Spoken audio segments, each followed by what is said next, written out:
Guys এখানে আছে চাল আর ডাল যেটা এখন দেওয়া হবে, আর এখানে আছে মরিচ, মানে মরিচ বীজাণু আছে, এটাকে ভিজলে পরে তারপর বাটা।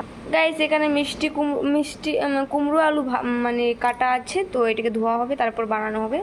তো আসুন দেখতে থাকি খিচুড়ি কিভাবে। আমি খিচুড়ির চালগুলো মানে দিয়ে দিচ্ছি জলে।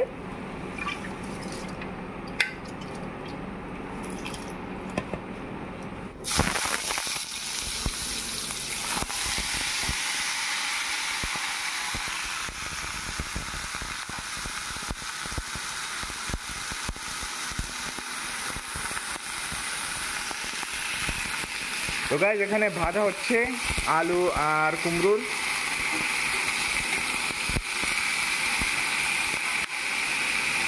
তো গাইস আমি এখানে অল্প পরিমাণ নুন দিয়ে দেবো তার যাতে তাড়াতাড়ি মজে যায়।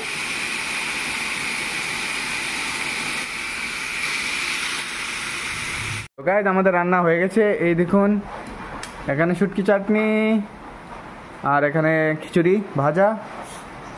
তো গাইস ফুল ভিডিওটা দিতে পারিনি কারণ বৃষ্টি হচ্ছে আর কারেন্ট চলে গেছে, তো অন্ধকারে আছি আমরা। এই দেখুন বাইরে কত অন্ধকার, আর এখানে ছোট্ট একটা লাইট, এদিকে অন্ধকার, এদিকে আসছে আমার স্ত্রী। ঠিক আছে।